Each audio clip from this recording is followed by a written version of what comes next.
Welcome back, everybody. This Week in America. Our guest on This Week in America, Thomas F. Kelly, Ph.D., is a lifelong educator with over 50 years of experience from pre-kindergarten through doctoral level as a teacher and administrator. Dr. Kelly's academic training includes a bachelor's degree and 5 graduate degrees.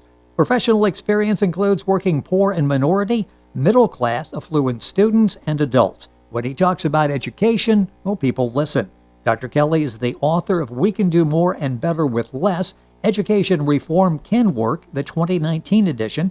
He demonstrates with specific details how education can do more and better with less, produce high achievement for virtually all students, and so much more.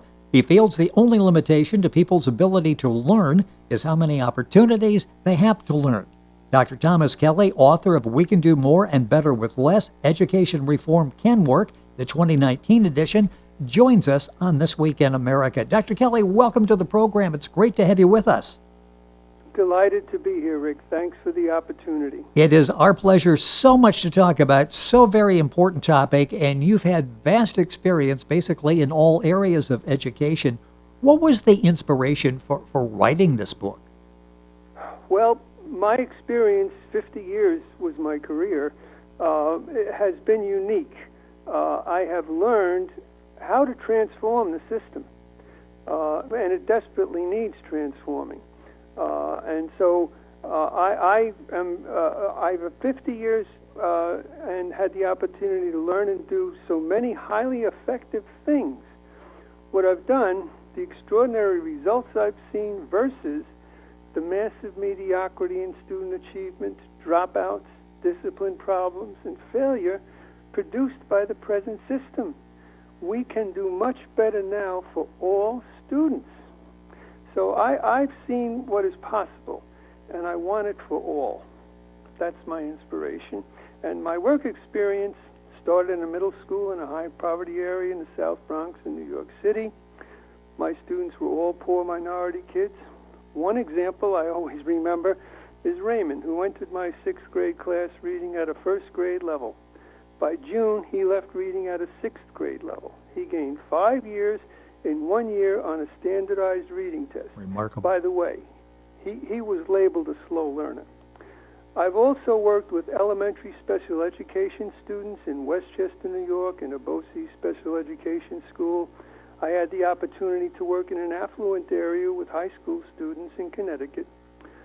I had the opportunity to work in a high school equivalency program in the South Bronx nights, mostly poor minority adult students.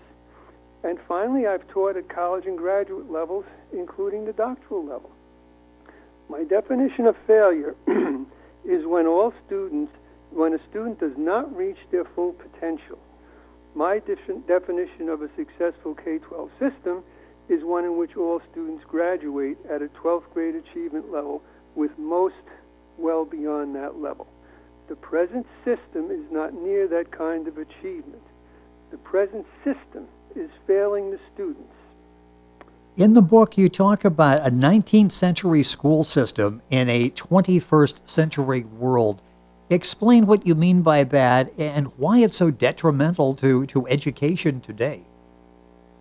Well, this is really the foundational problem for virtually every other problem that exists in our current system.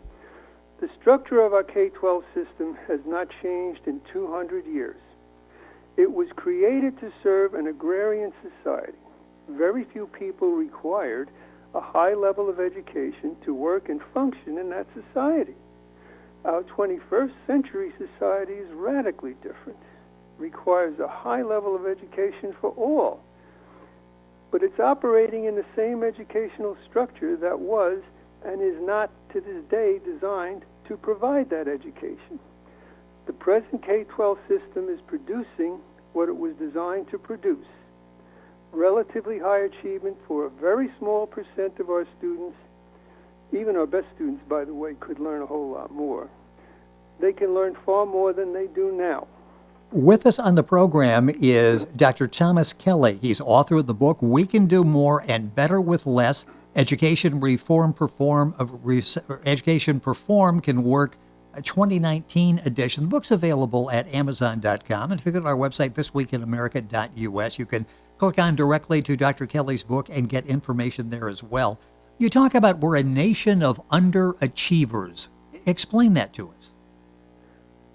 If we compare the ability of our students to learn and the ability of our school system to teach them, both on a scale from 1 to 10, after 50 years, I would rate the students' ability to learn at 10 and the typical system's ability to teach them at 1. When we ask how much people can learn, my answer is it depends on how much opportunity they have to learn. Given the right opportunity, there is no limit to possible learning throughout life. We currently are a nation of underachievers. I've seen extraordinary achievement in all my students. All human beings have tremendous ability to learn. Relatively few ever get close to their potential. I'll give you some examples of what I have seen and learned. I've taught and seen much higher student achievement in K-12 schools than the current system delivers. To go back to my South Bronx middle school, I taught 5 classes of 35 students each with the same kind of results as Raymond got. They all achieved extraordinary improvement in reading in a single year. These so-called slow learners in my classes all averaged 3 to 5 years growth on standardized reading tests per year. The national average is 1 year's growth for 1 year's instruction. In elementary special ed, I've seen much faster growth than present special education programs are producing. I also had a great deal of success including special education students in regular classrooms. In an affluent Connecticut high school system, I saw students raise their average SAT verbal scores over 100 points in one semester. These are just a few examples over my 50 years. In the adult education in the South Bronx, students were all people for whom school had been a very frustrating experience. All were high school dropouts. I worked again with mostly poor minority adults reading 5 years or more below 12th grade level at the start, who successfully achieved high school equivalency diplomas, usually working 3 hours a night for 3 or 4 nights a week for 6 months to a year or less. I knew of some of them who were admitted to community colleges.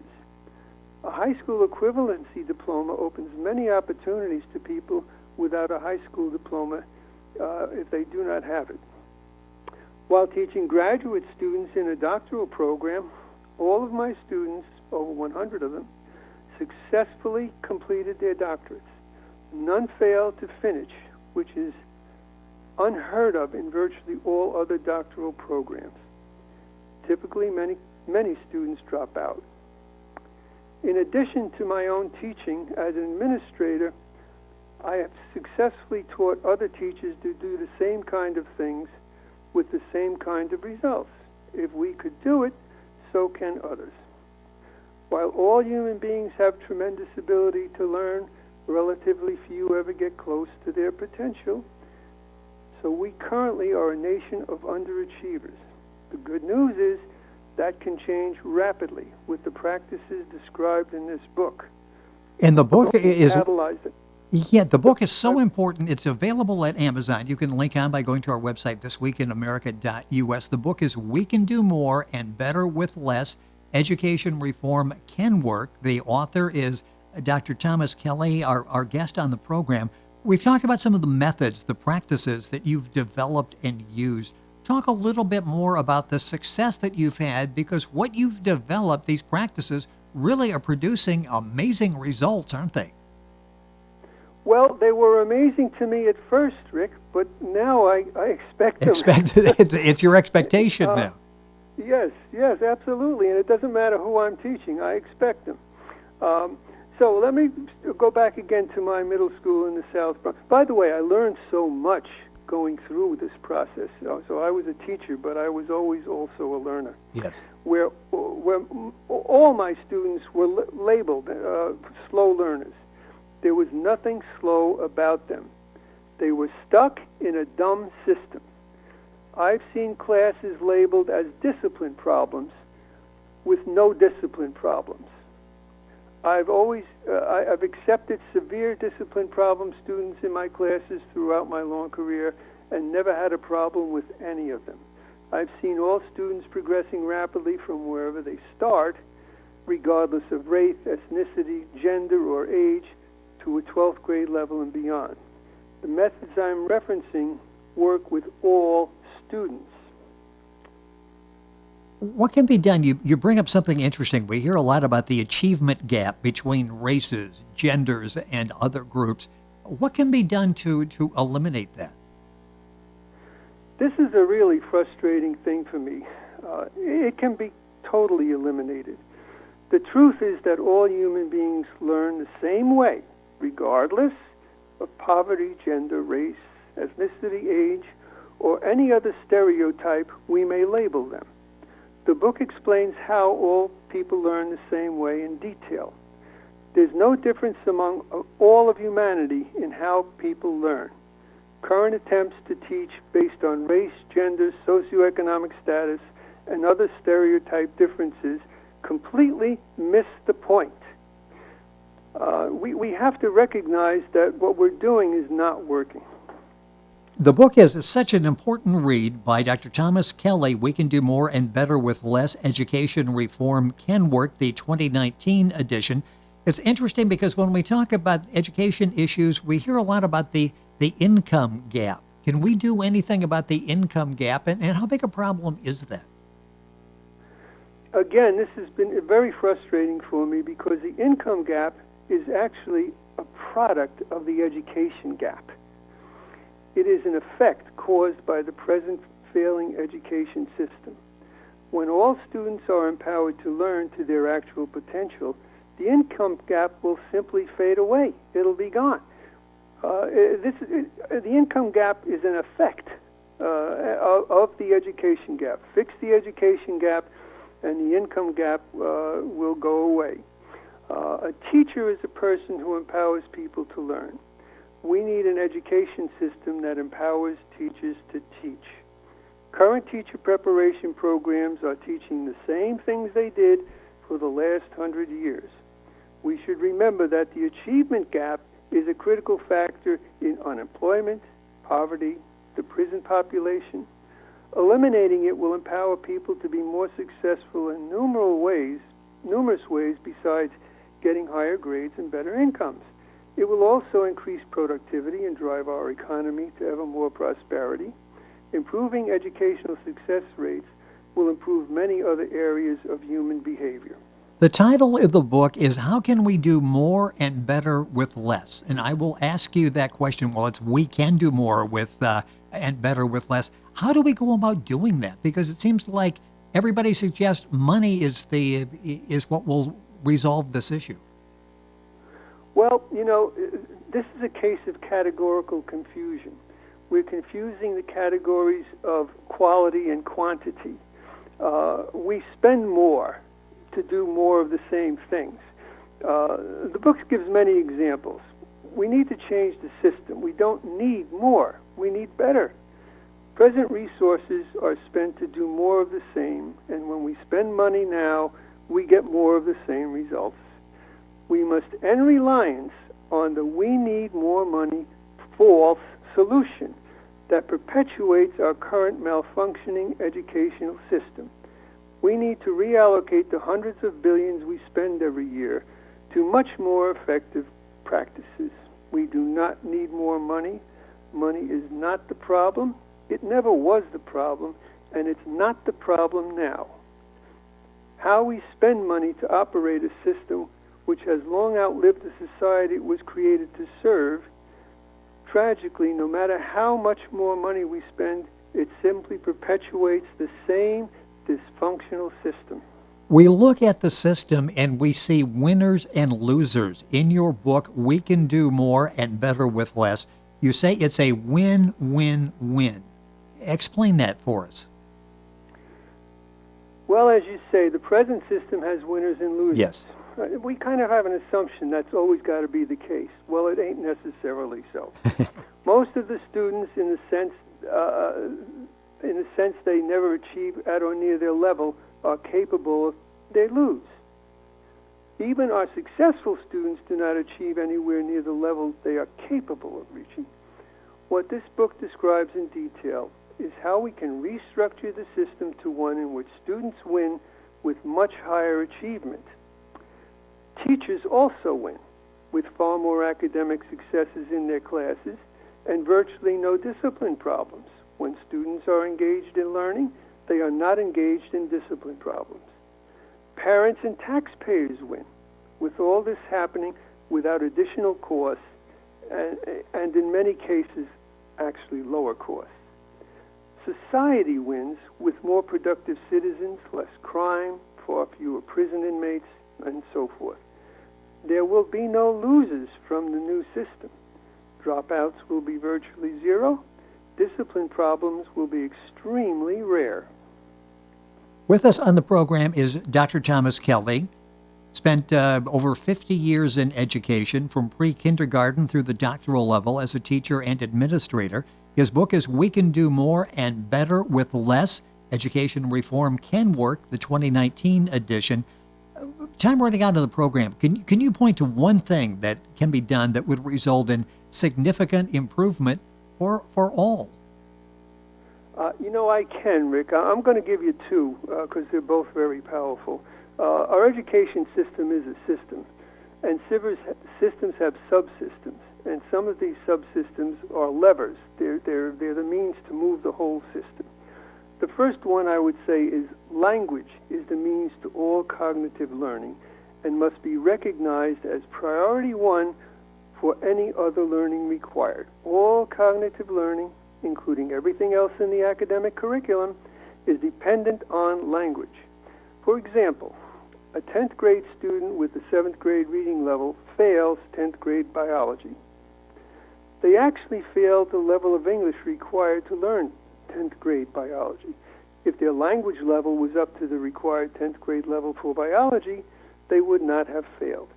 Putting students in classes above their reading or language level ensures frustration, failure, and discipline problems. This is happening every day in schools all over our nation. The second is each student is unique.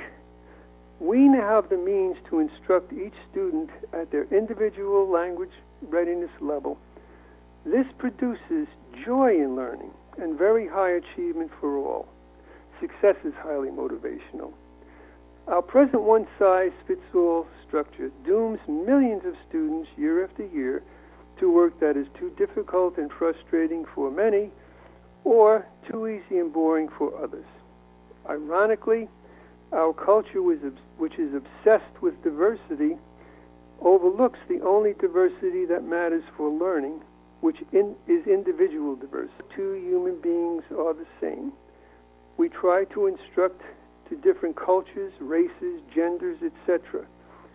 While these differences may have importance in other ways, they are irrelevant to how people learn. Energy spent on these differences is not productive for learning. Why do homeschoolers consistently have higher achievement results than public, private, other school systems? Another irony here. This is particularly interesting since many of the parents have high school diplomas or less and have no teaching credentials. We need some new definitions. What is equal educational opportunity? Right now, it means all students get the same thing in their classes. All third graders get third grade level work, sixth graders get sixth grade level work, etc. Truly equal educational opportunity requires each student be taught at their individual language readiness level. It is only here that they are ready to learn. In so doing, we empower all students to learn. Or if we're talking about group instruction, only those students who demonstrate readiness required to do work expected in a group should be required to work in that group. To put students in classes they are not ready for is to create discipline problems, failure, future dropouts, etc. This is happening every day in classes all over our country. Now, the bottom line on all of this is we need systemic change. The current system requires students to be ready for the system. For example, students are expected to be ready for kindergarten. Who is responsible to be ready? The babies for the kindergarten, or the system, the adult-trained, paid professionals for the babies? The system must be ready to take them as they are. Same is true for readiness for high school. It is the system that must be ready for the students, not the students that must be ready for the system. We need a system that is ready for all students, regardless of their individual readiness levels, gender, socioeconomic class, race, ethnicity, age, and any other stereotypical category we might place them in. When all's said and done, chronic problems that resist all attempts to change are systemic problems. Systemic problems require systemic solutions. For better or worse, it is the system that produces results, not the teachers, not the students. Poverty, gender, culture, ethnicity, more money, etc. The book describes many examples of specific systemic flaws and their specific remedies. A highly effective educational system will benefit not only the students, but all of society in more ways that I can enumerate. This book is about how to bring systemic change in education to produce high achievement for all students. The problem is the system. We must recognize the system as the problem before we can correct it. By the way, Rick, I'd like to thank you again for this wonderful opportunity. Oh, it is our pleasure. To describe what I've done. I've learned so much and seen such excellence, and to have the chance to get it out to a lot of people is just, it's more rewarding to me than royalties can ever be. Well, it's rewarding for us because so often we see it from a narrow perspective. So if you get enough of those and piece them together, maybe you get a real good look at what's going on. You have such a unique perspective from basically all sides of the education issue with over 50 years of knowledge. So much presented in the book, which is why this book is so important. We Can Do More and Better with Less. Education Reform Can Work, 2019 edition by Dr. Thomas F. Kelly, our guest on the program. The book is available at Amazon. If you go to our website, thisweekinamerica.us, you can link on directly to the doctor's book page at Amazon, get information and order that as well. Dr. Kelly, the time went by too quickly. A pleasure having you on the program. Thank you so much for being with us in this very important conversation today. I'd like to quote a scripture to conclude. You Sure. shall know the truth, and the truth shall set you free. And thank you again, Rick. I can never thank you enough. Doctor, thank you for being with us. The book, once again, We Can Do More and Better with Less. Education Reform Can Work, 2019 edition by our guest on the program, Thomas F. Kelly, Ph.D. The book's available at Amazon. Go to our website, thisweekinamerica.us, and link on directly to Amazon. We're back on today's program after these messages.